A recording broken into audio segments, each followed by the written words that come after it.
సరే ఇప్పుడు అమరావతి రాజధానిగా కూటమి ప్రభుత్వం వచ్చిన తర్వాత ఆమోదించింది. ఒక విశాఖ వాసి మీరు ఎలా? చాలా ఆనందంగా ఉంది. ఎందుకంటే ఎవరు చేయలేని పని చంద్రబాబు నాయుడు గారు చేశాడు. ఇది వీళ్ళంతా కూడా లేపేద్దాం అని చెప్పేసి అమరావతి దానికి 5 సంవత్సరాలు ఒక్క ఇది కూడా చేయలేదు అక్కడ. అలాంటి దాన్ని చెడగొట్టింది, దాన్ని తీసుకొచ్చి ఇప్పుడు పచ్చదోరణంగా కనపడుతుంది. అక్కడ ఆ రోడ్లు వస్తేనే ఇవస్తేనే హైవే ఇచ్చారు డైరెక్ట్. ఎక్కడి నుంచి బెంగళూరు నుంచి డైరెక్ట్ అమరావతికి హైవే, 6 లైన్స్ హైవే. మరి ఇవన్నీ కడుతున్నాడు. అలాగే ఈ బ్రిడ్జ్ చేశారు, ఐకానిక్ బ్రిడ్జ్. మరి అవన్నీ ఏంటి, ఎవరు చేశారు? ఏ గవర్నమెంట్ జరిగింది? ఎందుకు జరుగుతుంది? ప్రజల కోసం ప్రజల చేత ఎన్నుకోబడిన రాజ్యాంగం కనుక మన ప్రజా రాజధాని ఇది ఏ పార్టీకి సంబంధం కాదు. ప్రజా రాజధాని ప్రజలే కోరుకున్నారు, ప్రజలు చేసుకున్నారు. ఈ అమరావతి రాజధాని కర్నూలు గానీ, అటువైపు ఎలమంచులు గానీ, ఈ చుట్టుపక్కల అన్ని డెవలప్మెంట్ అవుతుంది. ఎలా అవుతున్నాయి కదా? అన్ని చోట్ల ఏరియా వైజ్ గా ఇచ్చారు. మనకి వైజాగ్ ఉంది, వైజాగ్ గూగుల్ కంపెనీ ఇచ్చారు. గూగుల్ 300 ఎకరాలు ఒకచోట ఇచ్చారు. మళ్ళీ ఇక్కడ టౌన్ లో ఇచ్చారు, కాపులపాడు ఇచ్చారు. ఆడ ఎక్కడ మన పందలపాక అన్న ఏరియాలో ఇచ్చారు. ఇవన్నీ జరుగుతున్నాయి. ఆ గూగుల్ వచ్చిందంటే ఎంతమంది ఎంప్లాయ్మెంట్ అవుతుంది? అనకాపల్లి స్టీల్ ప్లాంట్ వచ్చింది, దానికి ఆ ఏరియా అంతా డెవలప్ అవుతుంది. మళ్ళీ కాకినాడలో ఎరువులు కలగం కొత్తది లేటెస్ట్. అవన్నీ మరి ఎక్కడ ఏరియా వైజ్ గా చేసుకొస్తున్నారు. ఏ దాన్ని వదిలిపెట్టలా. జగన్మోహన్ రెడ్డి గతంలో చూసినట్లయితే 3 రాజధానులు, ఇప్పుడు రాజధాని అవసరం లేదు అంటున్నాడు. దేశానికి రాజధాని ఉండాలి కానీ ప్రజలు అక్కడ ఆయనకి ప్రజలతో పని లేదు. ప్రజలు ఎలా పోతే పర్లేదు. ఆయన ఒకడు ఆయన ప్యాలెస్ కట్టుకుంటే సరిపోదు. బెంగళూరులో ప్యాలెస్, హైదరాబాద్ లో ప్యాలెస్, ఇక్కడ అమరావతిలో ఇక్కడ పెట్టుకుని ప్యాలెస్ కట్టుకుని గాడేపల్లి. ఆయనకి అదే కాదు తప్పితే ప్రజలు బాగోగులు అక్కడ ఎవరు బాగుపడ్డారు? కూడా ఏదో అంటున్నారు, మావి గన్నాన్ని కూడా ఏదో పేర్లు పెడుతున్నారు. ఏం చేయలేండి, ఏదో పెడతారు మామూలే. ఏముంది, సరిగ్గా ఉండేవాడికి ఏదో ఉండదు, సరిగ్గా లేని కూడా ఇలాగే ఉంటది. ఇది కూటమి ప్రభుత్వం ఈ నిర్ణయం తీసుకోవడం మంచిదని చాలా బ్రహ్మాండం చేసింది చంద్రబాబు నాయుడు గారు, మన ఈయన లోకేష్ బాబు, పవన్ కళ్యాణ్, మోడీ గారు సహకారంతో మనకు 100% జరుగుతుంది. ఎక్కడ ఆగలేదు. ఆయన ఎవరికి ఇవ్వలేని డబ్బులు మనకి ఇచ్చాడు, నిధులు. మా రాజధానికి నేను కడతాను అని చెప్పాడు ఆ రోజే. అది ఆయన చేసి చూపించాడు. రాజధానికి ఒక ముద్ర వేశారు. ఆయనకి అవగాహన లోపమై ఉండొచ్చు.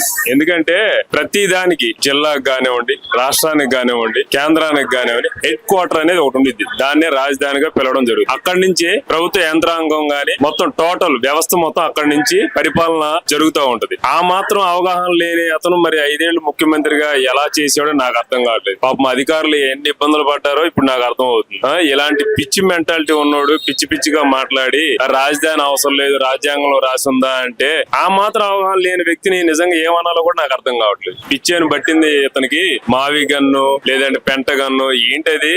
అలాగే నారా చంద్రబాబు నాయుడు గారు 100 సంవత్సరాలు పరిపాలించి అమరావతి రాజధానిగా అప్పుడు గతంలో బాగా వర్ధిల్లింది కాబట్టి, అది రాజులు రాజ్యాలు ఏలారు కాబట్టి అమరావతి పేరు ప్రకటించడం జరిగింది. దాన్ని కంటిన్యూ చేయడం పోయి ఏదేదో మాట్లాడతాడు. అసలు అమరావతి ఇక్కడ వద్దంటాడు. అంతకుముందు 3 రాజధానులు అన్నాడు.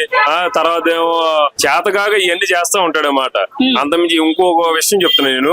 అమరావతి చట్టబద్ధత కల్పించింది కాబట్టి కేంద్ర గవర్నమెంట్, అది ప్రభుత్వం ప్రజల్లోకి బాగా వెళ్ళిపోయింది. దాన్ని ఎలా డైవర్ట్ చేయాలని చెప్పి అతను గతంలో చేశాడు. చిన్న గీత పక్కన పెద్ద గీత డైవర్ట్, రకరకాల పిచ్చి ఆలోచన అన్నమాట. అతనికి ఇచ్చే సలహాదారులు ఎవరో గానీ నిజంగా అందరూ ఊస్తున్నారు, ఊతున్నారు అతని మొహం మీద. లోక కళ్యాణం కోసం మహర్షులు యజ్ఞాలు యాగాలు చేసేవాళ్ళు. రాక్షసులు ఏం చేసేవాళ్ళు, దాన్ని ఎలా చెడగొట్టాలని చెప్పి విశ్వ ప్రయత్నాలు చేసేవాళ్ళు. చివరికి ఏం జరిగింది, ఏదైతే మంచి కోరుకుంటామో అదే విజయం సాధిస్తుంది. ఆ రకంగా ఇలాంటి ఎప్పుడు మంచి పని చేసినా ఇలాంటి రాక్షసులు పుడతనే ఉంటారు. నరకాసురుని చంపేసి ఎలాగైతే దీపావళి చేసుకున్నామో, ఈ రోజున జగన్మోహన్ రెడ్డి దించేసి అమరావతి రాజధాని చట్టబద్ధత కల్పించుకొని ఈ రోజున దీపావళి చేసుకున్నారు ఆంధ్రప్రదేశ్ రాష్ట్ర ప్రజలందరూ. దాన్ని చాలా మేము ఆనందంగా భావిస్తున్నాం. అలాంటి వ్యక్తుల మాటలు పరిగణలో తీసుకోవడం కూడా టైం వేస్ట్ అని చెప్పి సందర్భంగా తెలియజేస్తాం. ఆయనకి తెలుగు రాదు, ఇంగ్లీష్ రాదు, ఏం మాట్లాడడం కూడా తెలియదు.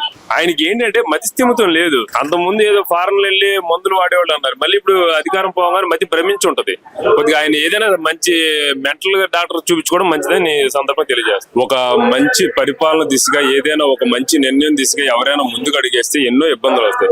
ఆ రోజున ఆంధ్రప్రదేశ్ రాష్ట్ర అవతరణ కోసం పొట్టి శ్రీరాములు ఎలా అయితే ప్రాణత్యాగం చేశారో, అలాగే తెలంగాణ సపరేట్ తెలంగాణ కావాలని చెప్పి ఎంతో మంది విద్యార్థులు ప్రాణ బలికొన్నారో, అలాగే ఈ రోజున అమరావతి రాజధాని ప్రకటించడం ఎంతో ఎంతో మంది రైతులు ఎన్నో కష్టాలు పాపం వాళ్ళని చూస్తే ఆడబిడ్డలను కూడా చూడకుండా జుట్టు పట్టుకొని నేలకు ఈడ్చుకెళ్లి కొట్టియాల మీ కేసులు పెట్టి వేధించి మీరు భూములు ఇవ్వద్దని చెప్పి మచిలీపట్నంలో పోర్ట్ డెవలప్ చేయట్లేదా? దాని భూసేకరణ జరగలేదా? కృష్ణపట్నం పోర్టు డెవలప్ చేయట్లేదా? భోగాపురం ఎయిర్పోర్ట్ అంతర్జాతీయ విమానాశ్రయం చేయట్లేదా? ఇక్కడ అనంతపురంలో కియా పెట్టలేదా? పోలవరం పూర్తి చేయట్లేదా? ఆంధ్రప్రదేశ్ మొత్తం అభివృద్ధి రంగంలో ముందుకెళ్తుంది. కొత్తగా వీళ్ళేంటండి మావిగన్ను మచిలీపట్నం మామిడికాయపట్నం పిచ్చి పిచ్చి మాటలు మాట్లాడి వీళ్ళకే వాళ్ళ నాయకుడికే క్లారిటీ లేదు. ఇంక వీళ్ళకేం క్లారిటీ ఉంటది? ఏదో బురద చల్లాలి, ఏదో రకం చెడగొట్టాలి దురుద్దేశంతో మాట్లాడుతూ ఉంటారు. మతి స్థిమితం లేని వ్యక్తి చేతిలో రాయి లాంటిది మావిగన్ అనేది, అంత మించి వేరే ఉద్దేశం ఉండదు. అసలు రాజధాని అనేది లేదు రాజ్యాంగంలో అని చెప్పి అనేది అతనంటే అతను మతి సీమితం ఉంది, సరిగ్గా ఉందో లేదో, మరి ఎలా మాట్లాడుతున్నారో కూడా నాకు అర్థం కావట్లేదు. మావిగన్ అని చెప్పేసి అన్నమాట ఈ రోజు చెప్పాడు. ఫస్ట్ ఆయన ప్రతిపక్షంగా నాయకుడిగా ఉన్నప్పుడు ఏం చెప్పారంటే అమరావతి బిల్లు అసెంబ్లీలో పెట్టినప్పుడు ఆయన అధికారంలోకి వచ్చాడు. అధికారంలోకి వచ్చిన తర్వాత ఏం చెప్పాడంటే 3 రాజధానులు కావాలని చెప్పని పెట్టాడు. 3 రాజధానుల మీద పోరాటాలు చేసి ఏదో ఒక విధంగా తీసుకెళ్లాలి ఇక్కడ అని చెప్పేసి ప్రయత్నం చేశాడు. కానీ ఆయన ఏమీ చేయలేకపోయాడు. కారణం ఏందని చెప్పానంటే ఇది దేవతల రాజధాని కాబట్టి అతను ఏం చేయలేకపోయాడు. మావిగన్ అని చెప్పేసి అని అక్కడ బైపాస్ రోడ్ ఉంది కాబట్టి బైపాస్ రోడ్ లో పక్కన రాజధాని పెట్టాలని చెప్పేసి బైపాస్ పక్కన రాజధాని పెడతాం అనేది ఎట్లా ఉండదంటే పెట్రోల్ బంకులు లేదనుకుంటే హోటల్లో అలాంటివి పెడతారు. రాజధాని ప్రాంతం అనేది ఎట్లా ఉండదంటే పక్కన కృష్ణా నది ఉంది, వాటర్ కావాలి. ఇక్కడ జీవన ఎక్కువగా ఉంటుంది కాబట్టి వాటర్ కావాలి. ఇక్కడ రాష్ట్రం మొత్తం కూడా అధికారం చేయడానికి అవకాశం ఉంది ఇది కాబట్టి ఆఫీసర్లకి కొన్ని బిల్డింగ్లు కావాలి. వాళ్ళు అడ్మినిస్ట్రేషన్ చేయడానికి అవకాశం ఉంది. సచివాలయం గానీ హైకోర్టు గానీ ఇలాంటి బిల్డింగ్లు అని చెప్తారు. బైపాస్ రోడ్ పక్కన ఎలా పెడతారండి? అతనికి ఏముందంటే ఇప్పుడు మాకేమవుతుందంటే అసలు అతని మాటలకి నవ్వు వస్తుంది.